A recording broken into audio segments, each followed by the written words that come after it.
Hello everyone and welcome back to Genie Crafts. In today's video, we are going to see how we can create a 3D anamorphic projection.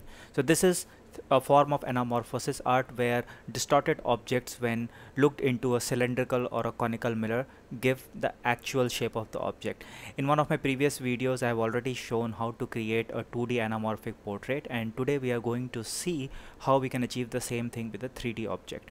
So the first thing that you obviously need is a distorted 3D object. Now a lot of people use 3D printers to create distorted renditions of actual 3D objects, but since I don't have the luxury of 3D printer, so what I have done is that I have created a low poly template in Pepacura for a distorted 3D object. Now the object that I am trying to reflect in the mirror is a small cute teddy bear, and this template that you see on screen right now is a distorted version of it.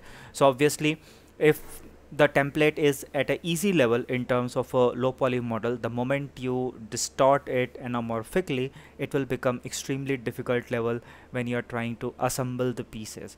So that's how normal anamorphic art works. You take a simple model or a 2D image and then you distort it and make it more complex, so that when put against a cylindrical mirror or a conical mirror, then it will look really nice. So I'll go into how it is going to look in a mirror later on, but right now what I'm doing is that I'm prepping my pieces of the low poly model. So the first thing that I need to do is to create my scoring lines, which is basically creating creases on the paper so that we can fold along the dotted lines that are mentioned in the template. So I am just going to show it for one particular piece, and you have to follow the same process for all the pieces. So once you have done, then it's time to cut. I'm going to utilize my OLFA paper cutting knife for this purpose, and right now I'm working on piece number 2. When you are cutting, please ensure that you are only cutting along the solid lines. You are not supposed to cut along the dotted lines in a low poly model. They are always for folding and not for cutting. Anyway, I have lots of videos on my channel detailing about how to work with low poly models, how to build a low poly models, how to create a template for a low poly models, and so on. The template creation process, or the creation of the 3D object, the distorted 3D object for a anamorphic portrait, I will cover in one of my later videos. Right now I'm still perfecting the creation of the distorted 3D object. The one that you see in this particular video was not a perfect output. I would like to improve the output, and once I have reached that stage, at that point I will definitely publish a video on how to create the distorted 3D model from an actual 3D model. So the next step, like I said right now, is to cut the piece. Once you have cut the piece, then we'll move on to the next step, which is to fold the piece along the scoring lines that you have created. So if you will see that in any piece, more or less there will be two kind of lines. Sometimes there is only one kind of line, but there can be two also. So one of them is simple dotted line, which means that you need to fold the piece inwards. These are also called valley folds. And then there will be dashed and dotted lines, which means that you have to fold the piece outward, and these are called the mountain folds. So follow this process for all the dotted lines on the piece that you have just cut, and once you are done, then this particular piece is ready for utilization in the creation of your 3D model. And the same process you have to follow for all the pieces in your template. And once you are done with all the pieces, then we can start the assembly of the model. It's completely up to you if you cut piece by piece and then keep on attaching them, or you can cut all the pieces all together and then you attach them one by one. That's a completely personal choice. I normally cut all the pieces unless I'm building a very large model. In that case, I cut piece by piece and keep on attaching the pieces as I go along. So here is the piece number 2, which is ready, and similarly I will cut all the pieces off camera, and then we will start the assembly process.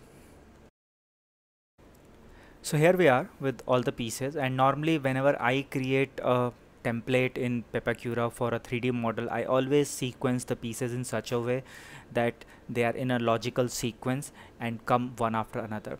Now in any piece you may find that two edges, one with the flap and one without the flap, will have the same number. So normally we glue together the edges with the same numbers. So one of the edges will not have a flap and the other will have a flap, and we apply the glue on the flap and simply attach the pieces together.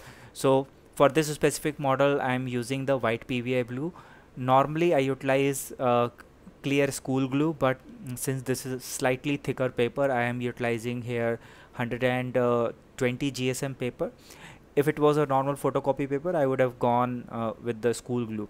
Also I'm using the PVA glue because I want it to dry faster, and I know that this model is going to be extremely difficult in the later stages, where the bigger pieces are distorted into smaller pieces because of the anamorphic distortion.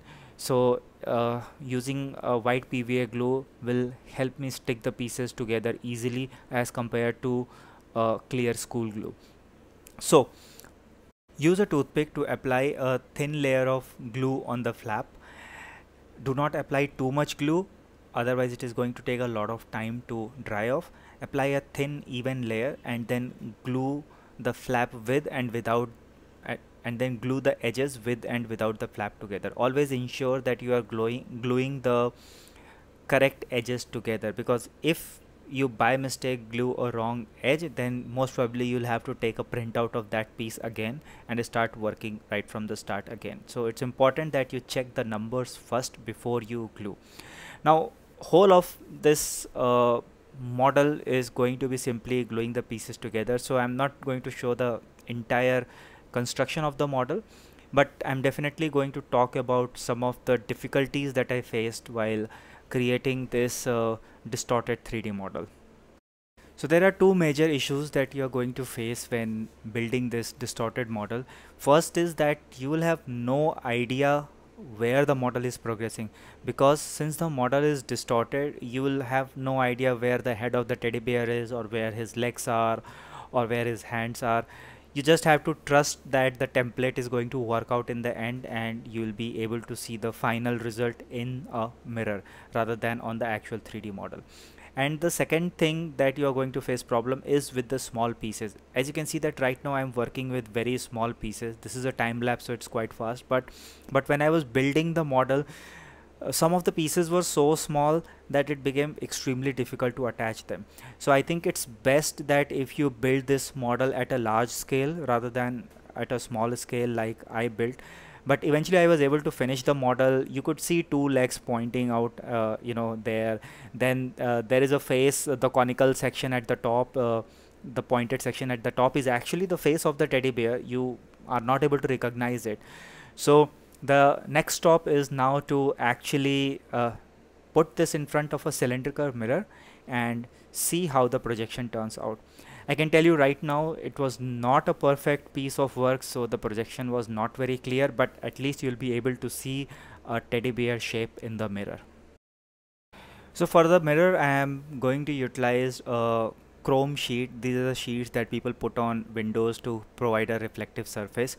So I'll be utilizing the same chrome sheet, and after some hit and trial I was able to determine the correct diameter of the chrome sheet that I needed to keep, and finally you can see that there is some resemblance of a teddy bear face in the mirror, but it was not perfect like I said before, but still I was able to get an actual 3D object reflection within the mirror. I tried with different angles, and few angles worked, few angles didn't work, and obviously if I had a 3D printed distorted model it would have looked even better. But until I have perfected the process, I'm really not going to spend money into a cylindrical mirror. Not that I'm able to find it online. I'm still searching a way to get the proper cylindrical mirror with the desired radius.